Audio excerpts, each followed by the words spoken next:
Assalamualaikum warahmatullahi wabarakatuh. Okey, nama saya Nurhaniza binti Abrani.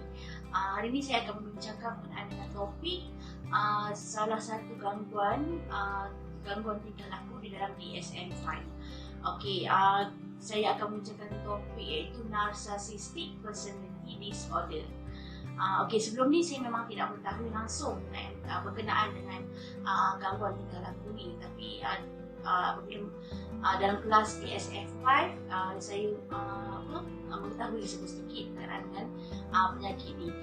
Narcissistic Personality Disorder ni adalah salah satu daripada gangguan tingkah laku personality. Okey, jom kita tengok definisi apakah yang dimaksudkan dengan Narcissistic Personality Disorder. Okey, narcissistic atau biasa dikenali sebagai Narcissistic Personality Disorder adalah satu kondisi orang yang menganggap dirinya sahaja yang betul dalam semua keadaan, menganggap semua orang salah, menganggap dirinya jauh lebih penting dari orang lain, memiliki kemahuan yang tinggi untuk dipuji atau dibanggakan, namun memiliki empati yang rendah terhadap orang lain. Okey, personality orang ni dia macam dia anggap diri dia saja yang betul, orang lain semua salah. Jadi apa yang dikatakan saja yang boleh diterima pakai, dan apa yang dikatakan oleh orang adalah semua salah. Dan dia terlalu membanggakan diri dia daripada orang lain. Dia juga macam selalu menganggap dirinya jauh lebih baik daripada orang lain. Okey, tapi sebenarnya orang yang memiliki gangguan tingkah laku ini memiliki hati yang tak adalah sekuat mana pun, sebab apabila dia orang yang mengalami gangguan ni macam ada orang yang tak setuju dengan diorang dan berani menyatakan pendapat diorang, orang ini akan menjadi tertekan kerana dia menganggap dirinya disabotaj ataupun menganggap dirinya tidak diterima oleh orang sekeliling. Okey, kita pergi tajuk seterusnya, iaitu apakah Narcissistic Personality Disorder. Okey, Narcissistic Personality Disorder ataupun dipanggil NPD adalah satu gangguan kejiwaan yang jarang berlaku. Okey, gangguan ni selalunya berlaku kepada kaum lelaki berbanding dengan kaum wanita. Okey, lepas tu gangguan ni juga akan berlaku di dalam usia yang muda, iaitu 40-an ke bawah. Okey, untuk ciri-ciri personality NPD dapat dilihat semasa zaman kanak-kanak atau remaja. Okey, sebenarnya penyakit ni boleh dilihat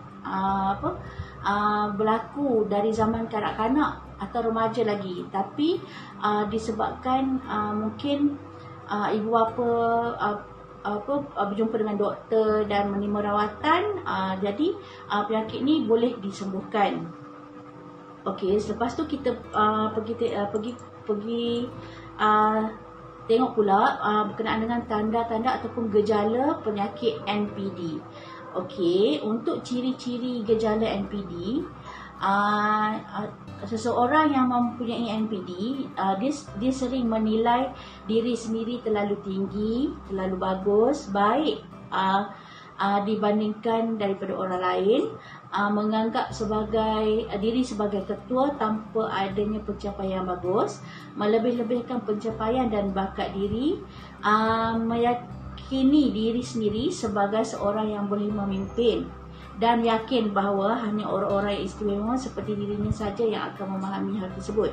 Okey, mereka ni memiliki fikiran yang dipenuhi dengan fantasi mengenai kejayaan, kekuasaan, kepandaian, kecantikan atau ketampanan. Mereka ni juga memiliki kemahuan untuk selalu dipuji atau dikagumi. Okey, mereka selalu merasa istimewa, dan mereka selalu memanfaatkan orang lain untuk mendapat apa yang mereka ingini. Okey, mereka juga memiliki sifat yang sombong dan cemburu ke atas kejayaan orang lain. Okey, dalam dalam keadaan media sosial sekarang pun ada juga penyakit ni dalam dalam orang-orang sekarang lah, iaitu narsistik dan media sosial.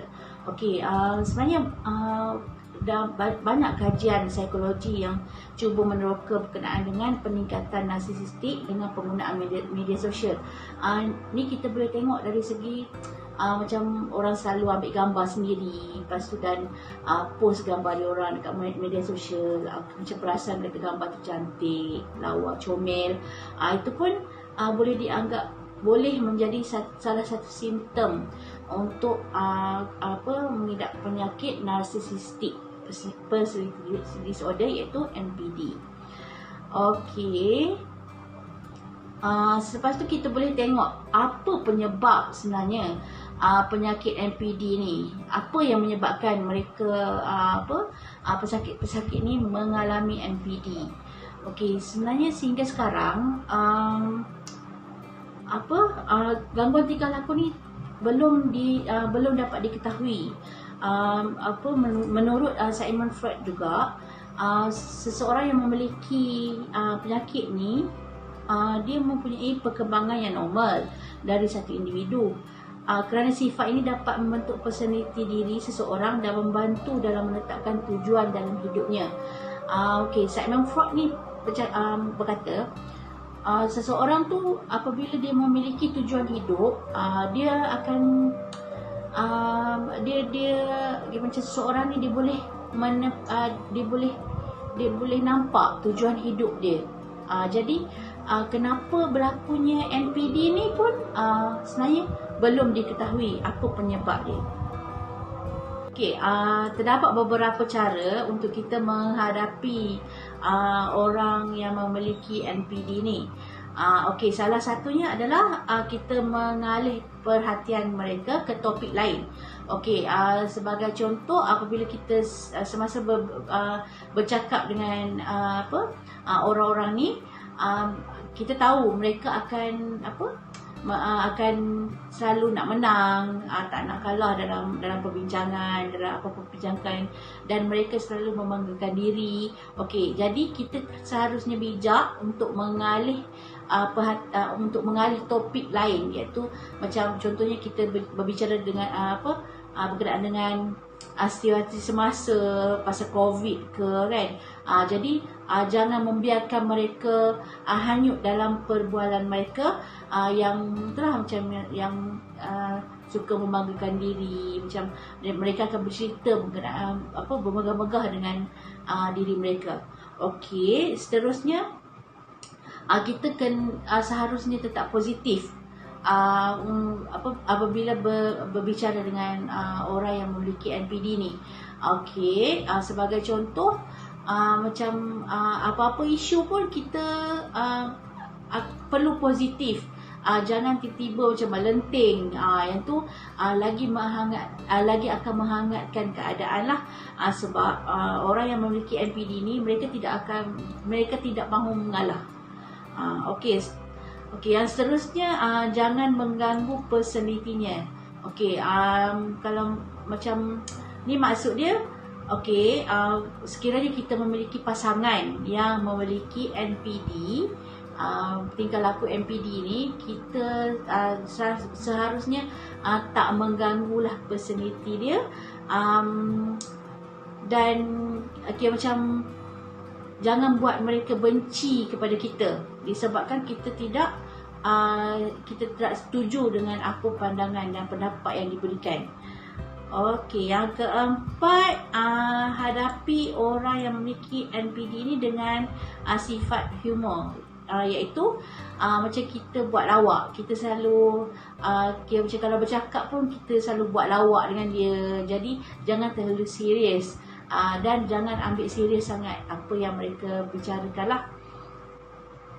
Okey, yang kelima, sejajarkan diri dengan permainannya, iaitu macam kalau macam kita berani, kita sejajarkan diri kita dengan permainan dia lah. Macam kalau dia tinggikan diri, kita pun up diri kita sikit, tapi jangan sampai jangan sampai jadi benda yang tak elok lah. Macam contohnya jangan sampai bertingkal lidah. Jadi sebab orang yang memiliki MPD ni dia memang tidak mahu kalah, tapi dia akan rasa tercabar sedikit apabila kita pun macam upkan diri kita, standing dengan diri dia. Okey, yang keenam, kita harus menerima mereka seadanya. Macam kita kena terima mereka seadanya, sebab apa yang mereka, tingkah laku mereka tu sebenarnya bukannya kemahuan mereka. Mungkin daripada didikan, salah didikan daripada kecil membuatkan mereka jadi macam tu. Okey, yang ke-8, sarankan untuk meminta bantuan kepada psikologi. Okey, yang ke-8 ni sebagai contoh, kita bagi tahu mereka bahawa macam mereka ni memang perlukan bantuan untuk ubah sikap tingkah laku mereka dan nasihat mereka secara baik, berjumpa dengan pakar-pakar psikologi ataupun psikiatri, ataupun berjumpa sendiri dengan kaunselor untuk meminta macam minta bantuan lah, apa yang patut dibuat kan. Okey, seterusnya kita pergi kepada cara rawatan yang terbaik untuk pesakit NPD. Okey, salah satu cara rawatan yang terbaik iaitu itulah yang tadi saya cakap, jumpa dengan pakar psikiatri ataupun jumpa dengan kaunselor lah, untuk macam kita cari apa penyebab yang berlaku, apa penyebab yang berlaku ke atas diri pesakit yang menyebabkan mereka jadi macam tu. Okey, yang seterusnya, apakah ujian yang paling sesuai dilakukan kepada pesakit NPD? Okey, yang ujian ni sebagai kaunselor kita akan beri ujian psikodinamik, iaitu rawatan berasaskan teori Sigmund Freud, iaitu berkisah tentang minda bawah sedar yang dinamik dan konflik psikologi. Okey, rawatan ni agak panjang untuk dilalui, sebab kaunselor akan macam korek kisah lampau pesakit daripada sejak kecil, kenapa jadi macam ni, disebabkan apa, didikan ibu bapa ke, apa didikan ibu bapa yang buatkan dia macam tu. Jadi dia akan mengorek kisah lama pesakit lah. Itu je rawatan yang ada lah buat masa sekarang. Okey, apa yang kita boleh buat di rumah untuk membantu pesakit NPD ni? Okey, selalunya macam sekiranya kita menghadapi pesakit NPD ni, iaitu macam pasangan ke, ataupun anak ke, ataupun adik-beradik, ataupun rakan kita sendiri. Okey, kita seharusnya macam selalu bersikap terbuka lah, dan macam kita selalu kena bersosial lah dengan orang-orang macam ni. Okey, dan kita perlu meminta dia untuk belajar ilmu-ilmu kesihatan dan mengunjungi ke klinik kesihatan apabila diorang dah sampai menyakiti diri sendiri ataupun orang lain.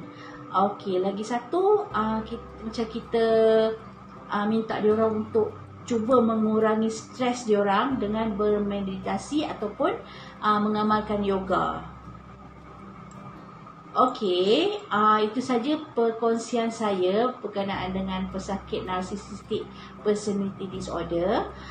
InsyaAllah di hari yang lain, mungkin kalau ada yang tajuk yang best-best yang saya boleh kongsikan, saya akan kongsikan bersama anda semua. InsyaAllah. Assalamualaikum.